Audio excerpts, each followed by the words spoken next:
Assalamualaikum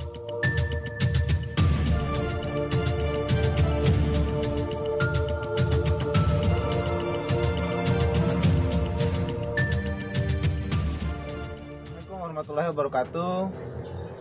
Baiklah kawan-kawanku, kembali lagi dengan saya di channel Zakaria Ismail. Pada sore hari ini kita akan bincang terkait dengan bagaimana respon kita terhadap kehidupan masa kini atau sering kita sebut dengan era revolusi industri 4.0. Dengan maraknya perkembangan teknologi, di mana ada aplikasi yang berkembang masa kini ini, ada games di mana anak muda masa kini lebih hobi ke main game semacam PUBG, Mobile Legends, Free Fire dan semacamnya. Dan para muda-mudi seperti ibu-ibu bahkan anak muda yang masih belia juga dengan hobi dengan game satu lagi, yaitu TikTok. Inilah yang lagi berkembang di masyarakat masa kini. Nah, pada sore hari ini kita akan memberikan respon terhadap perkembangan itu. Kita akan berbincang dengan salah satu senior kita yang sering memberikan argumentasinya terhadap dunia maya, yaitu Kakanda Wahidin Sirinipace atau biasa dipanggil Hedon. Jadi bagaimana Bang? Menurut Abang terkait dengan adanya aplikasi TikTok, game dan sebagainya yang kini marak di dunia sosial, ya kan?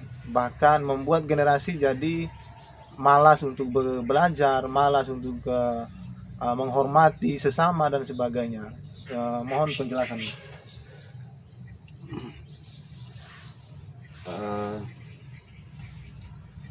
Kalau saya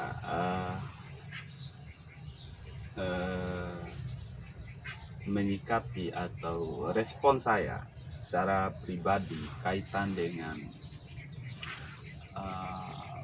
persoalan dan beberapa hal yang kita hadapi pada masa kekinian dengan munculnya berbagai fasilitas teknologi yang disajikan dalam bentuk aplikasi game, aplikasi hiburan, itu semacam TikTok.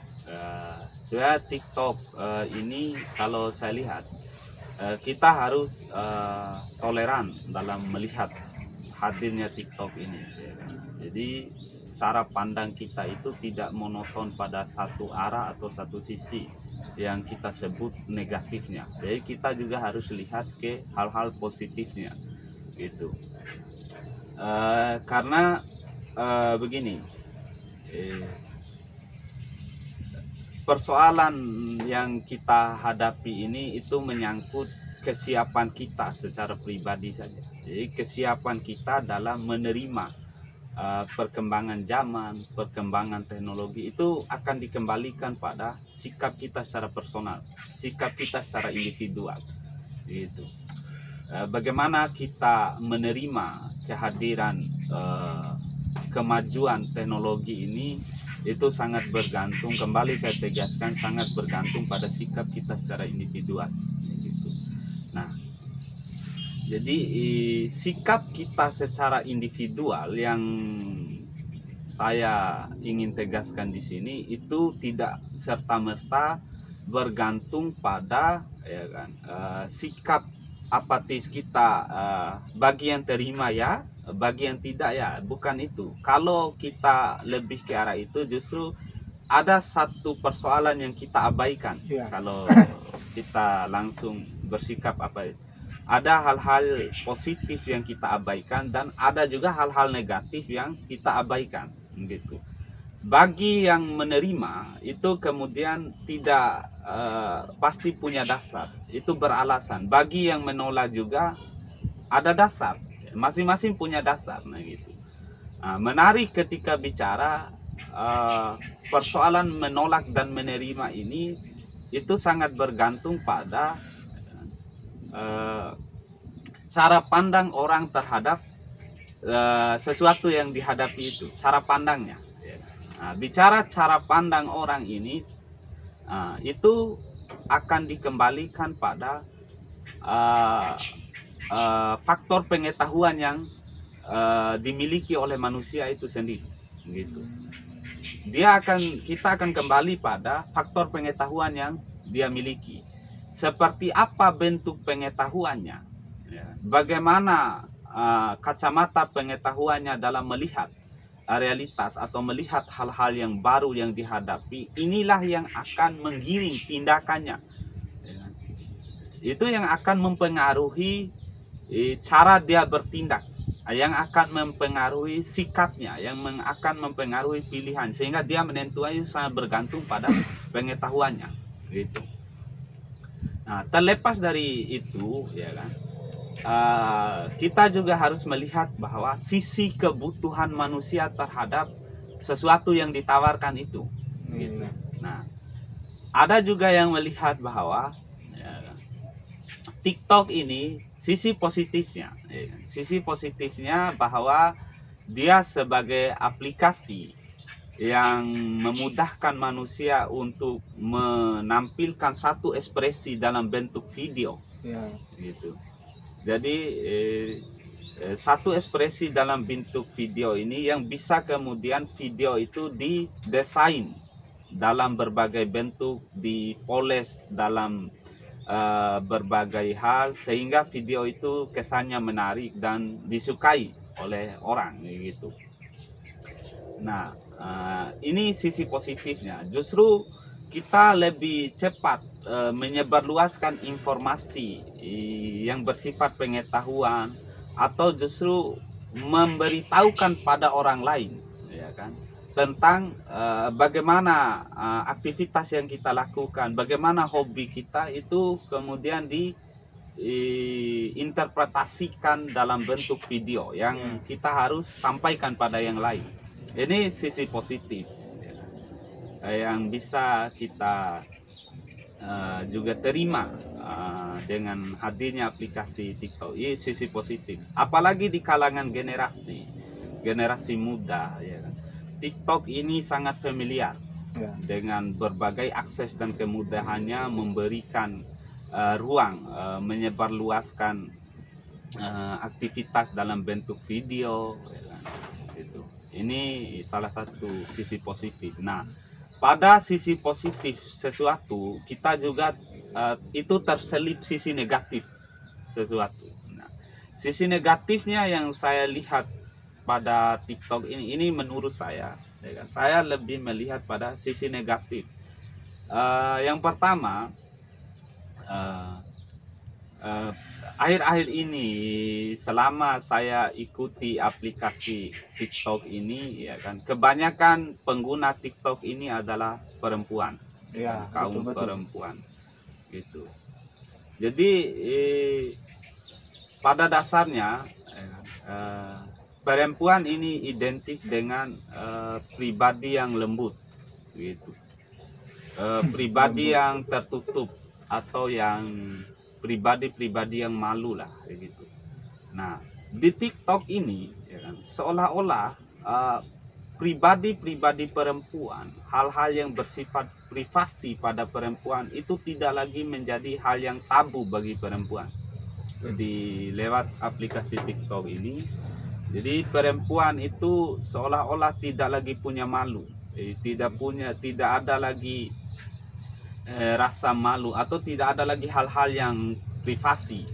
Jadi semuanya terbuka, ya. Hanya untuk mengikuti standar, mengikuti selera selera zaman, bahwa bagaimana cara video itu menarik untuk ditonton oleh orang dan banyak yang ikuti, maka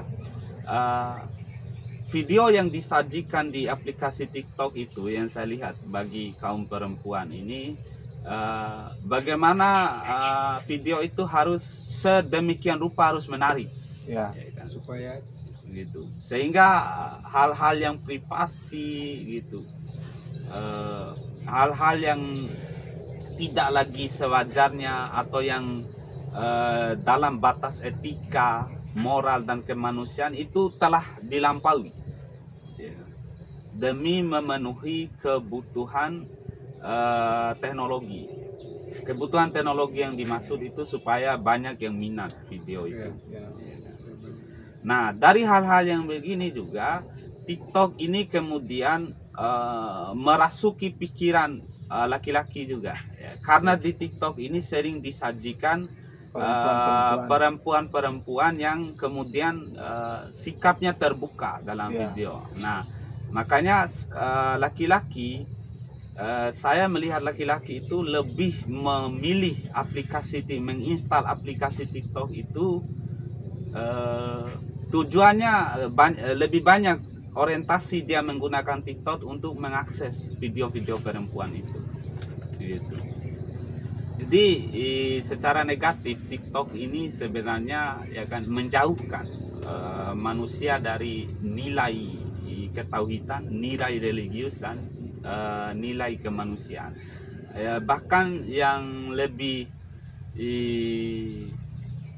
berpengaruh sekali pada TikTok ini sasarannya itu perempuan. Jadi kita lihat perempuan sekarang ini justru menjadi kurang malu. Nah, sederhananya TikTok ini membuat perempuan itu hilang rasa malunya, ya kan? Karena harus video-video yang dibuat itu justru bahkan tindakan-tindakan yang membuat perempuan itu malu pada kenyataan sosial, kenyataan di lingkungan, di kenyataan pada aktivitas kehidupan sehari, misalnya melakukan tindakan-tindakan senonoh itu di TikTok dianggap wajar itu. Gitu. Tapi di kehidupan kalau di luar di kehidupan nyata justru mereka malu, ya kan, melakukan aktivitas goyang-goyang sendiri, ya kan, memberikan ekspresi-ekspresi muka yang tidak sewajarnya, menggunakan pakaian-pakaian tidak sewajarnya, mereka malu biasanya pada kehidupan. Tapi kalau di TikTok ya mereka tidak malu, mereka fine-fine aja. Padahal justru ya kan secara tidak langsung mereka justru mempublikasikan hal-hal yang membuat mereka tidak malu, mereka anggap malu itu justru dipertontonkan. Nah itu justru pada video yang diunggah di TikTok inilah yang justru lebih efeknya lebih parah, ya kan? Hal yang mereka tutupi pada kenyataannya justru mereka umbar di media sosial, padahal media sosial inilah yang lebih cepat beredar konsumsi publik itu. Nah, ini yang saya maksud dari awal itu adalah ya kan bagaimana konsumsi pengetahuan individu. Nah, bagi individu ya kan, menurut pengetahuannya pada realitas atau kenyataan yang dihadapi sehari-hari di ruang publik, di ruang sosial itu dia merasa malu ketika tapi justru dia membedakan bahwa kenyataan yang sebenarnya di realitas kehidupan dengan kenyataan medsos itu dia bedakan, seolah-olah kita melihat perbedaan. Nah, kenapa saya katakan demikian? Karena hal-hal yang menurut dianggap oleh perempuan itu bisa membuat dirinya malu pada realitas sosialnya, justru di media sosial itu tidak merasa malu. Nah, artinya secara pengetahuan ada cara pandang yang berbeda melihat realitas dunia maya, realitas medsos dengan realitas yang sebenarnya. Ini yang kita sebut hiperrealitas itu. Sulit membedakan antara kenyataan dengan imajinasinya. Nah, hal yang demikian tetap tidak keluar dari konsumsi pengetahuan. Ya. Bagaimana, apa pengetahuan yang dimiliki? Nah, harus diperiksa pengetahuannya. Jadi ya yang dapat saya petik bahwa TikTok ini lebih mayoritasnya ke negatifnya ke perempuan, di mana perempuan itu berani menampilkan seluruh dada, paha dan sebagainya hanya di aplikasi TikTok, sedangkan di kehidupan nyata dia tidak berani, dia malu. Nah, ini mayoritasnya lebih kepada perempuan. Lalu bagaimana dengan laki-laki? Apakah tadi ada dua aplikasi yang lagi marak ini seperti game, ya kan? Game sepertinya PUBG, Mobile Legends, ya Free Fire, itu kita melihat perkumpulan generasi muda-mudi sekarang ini lebih kepada main game. Bahkan ada umbaran kata-kata kasar seperti ya setan, anjing dan sebagainya dalam permainan itu. Nah, bagaimana tanggapan abang terkait kehidupan sosial ini? Jadi Mobile Legends ini ya kan, itu fokusnya kita itu pada berbagai lapisan generasi gitu. Bahkan anak SD saya sudah bermain ini Ya, Mobile betul, Legends ya kan? Anak SD, SMP, bahkan sampai pada orang-orang yang melakukan aktivitas pendidikan di perguruan tinggi atau mahasiswa. Ini justru marak dikonsumsi oleh mereka. Justru yang banyak Mobile Legends ini pada SMA, pada mereka yang mengayam pendidikan di sekolah menengah ke atas dan perguruan tinggi.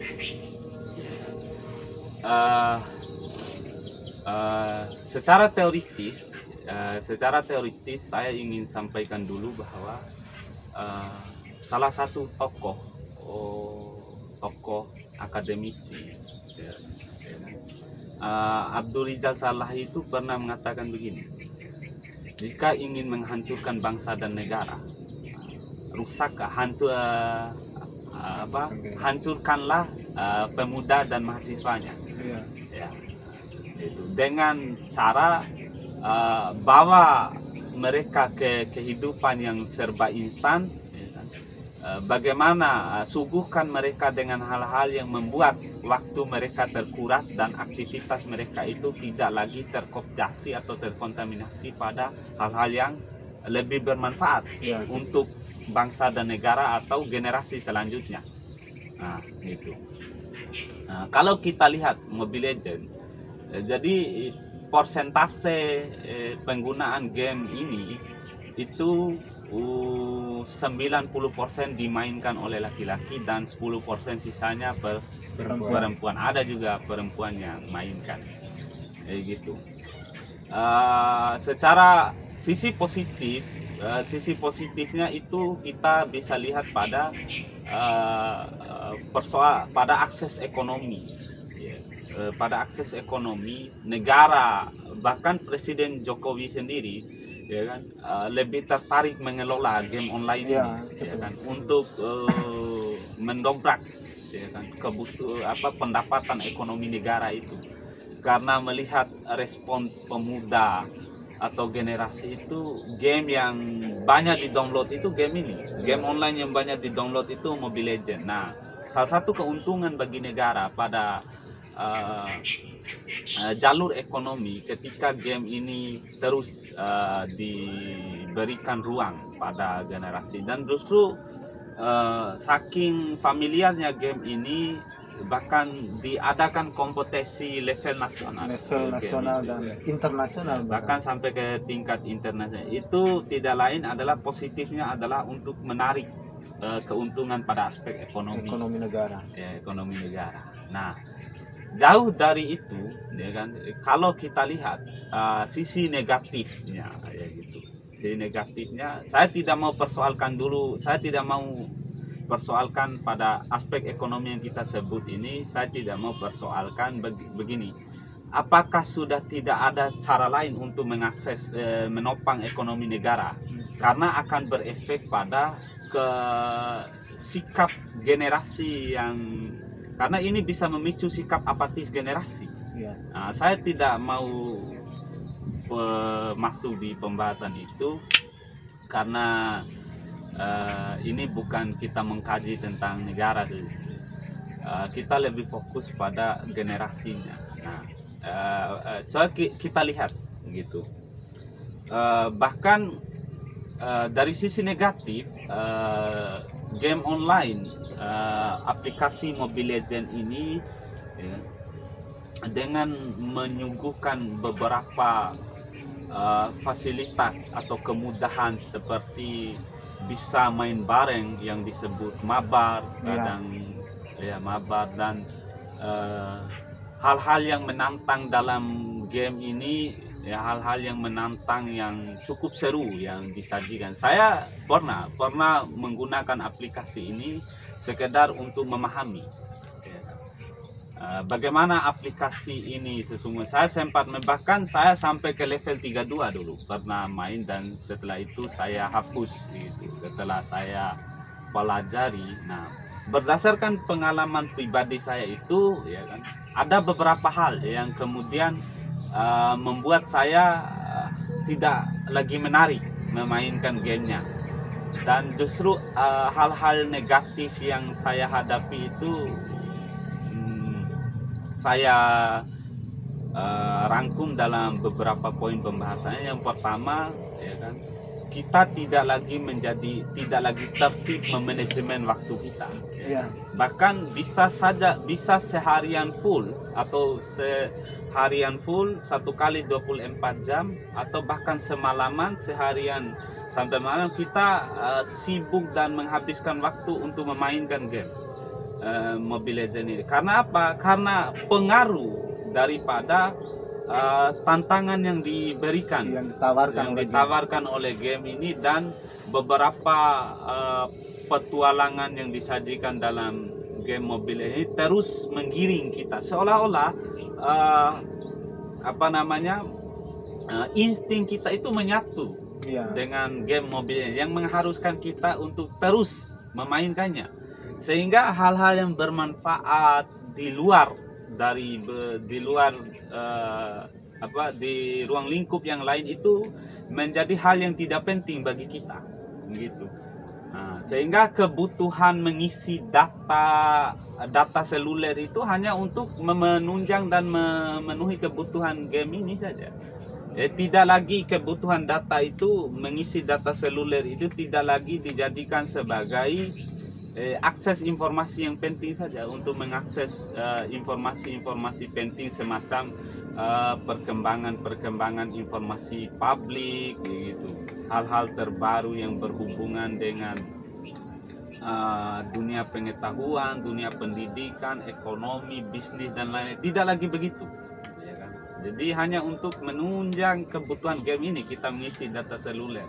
Waktu terbuang sia-sia. Nah, efeknya pada kita juga, ya kan, kita jadi lebih memilih bergadang itu, jadi bergadang yang biasanya itu merusak kesehatan, ya kan, bisa menguras energi, itu tidak lagi menjadi hal yang ditakuti, justru menjadi hal yang asik ketika memainkan game itu.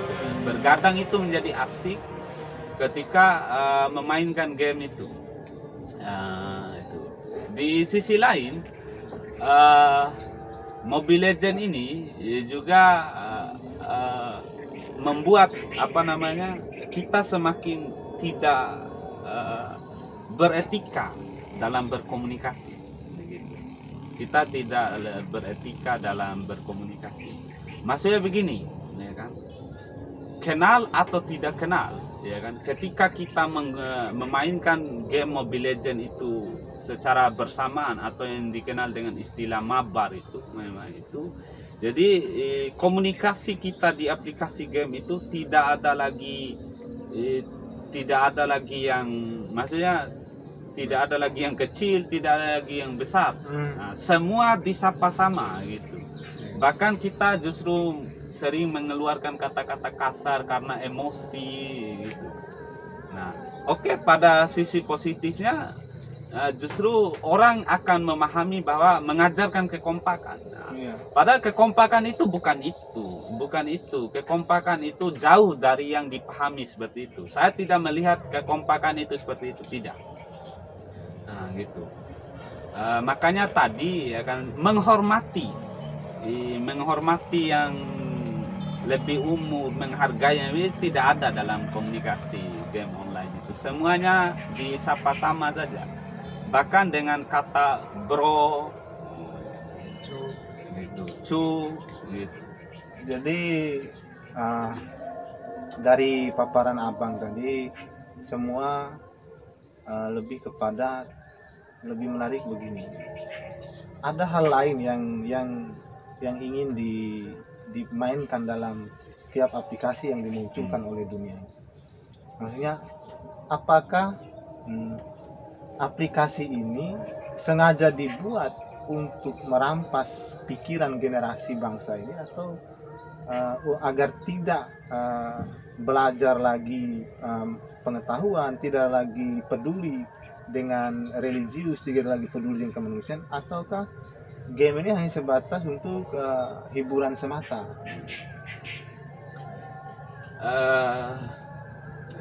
Kalau yang berhubungan dengan pertanyaan itu sebenarnya menarik ya, kita mengkaji. Ini kalau sudah pertanyaannya, kalau sudah ke arah itu pertanyaan, kita sudah bicara peran pikiran, peran ideologi, peran keyakinan.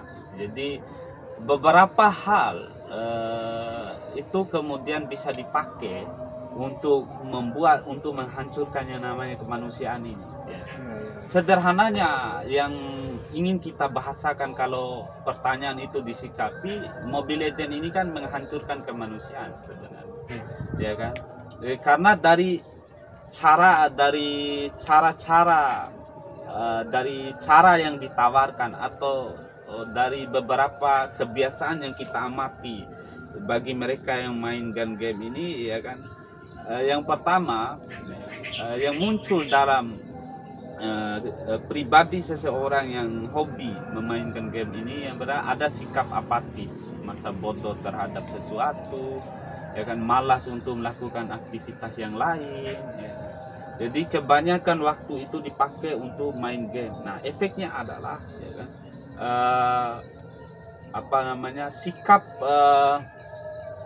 sikap pesimis pada individu ini muncul.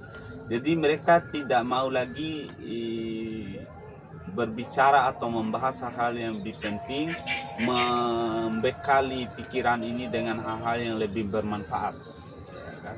Jadi sebenarnya kalau kita kaji ya, Mobile Legends ini kita harus telusuri ini aplikasi dari mana ini, siapa yang buat ini aplikasi ya, gitu.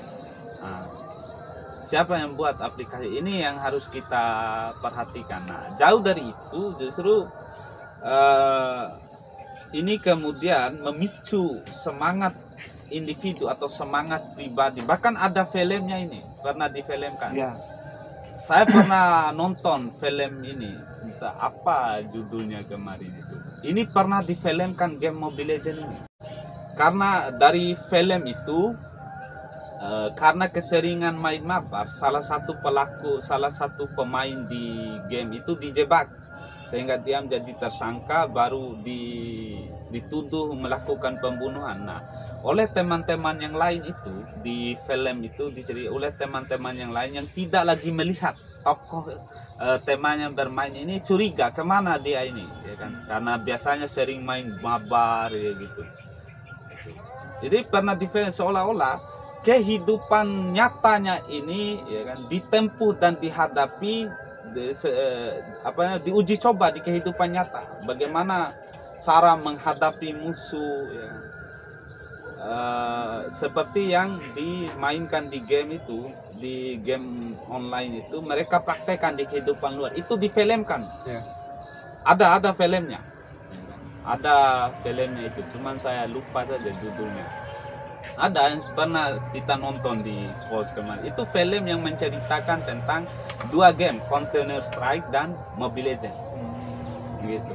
Itu filmnya. Nah, makanya kalau kita bahas jauh apa maksud aplikasi ini dimunculkan ya kan, sasarannya adalah menyerang pikiran manusia, bagaimana menyerang aktivitas manusia supaya tidak lagi melakukan aktivitas bermanfaat selain daripada akses ekonomi yang diperas ya kan. Ini lebih mudah orang mendapatkan akses keuntungan ekonomi cukup dengan menyajikan game ya kan. Semakin banyak penggunanya ya kan, semakin sering orang mengisi data untuk gamenya ya kan, orang meraup keuntungan ekonomi. Justru efeknya kita, apa yang kita dapat? Kepuasan. Jadi menarik ya, Bang. Karena azan, saya lebih menarik membahas peran ideologi, peran pemikiran lewat bagaimana disajikannya game untuk menghancurkan generasi dan pikiran generasi. Di situ kita akan membahas ideologi dunia. Kita akan bahas itu peran. Sebenarnya ini misi orang. Baiklah teman-teman, berhubung waktu sudah azan, kita break sholat ya. Eh, kesimpulan pada sore hari ini bahwa TikTok dan game itu adalah aplikasi yang dimunculkan untuk merampas pikiran kita. Lebih baik pikir-pikir dulu untuk memainkan aplikasi ini. Terima kasih. Billahi taufiq wal hidayah. Wassalamualaikum warahmatullahi wabarakatuh.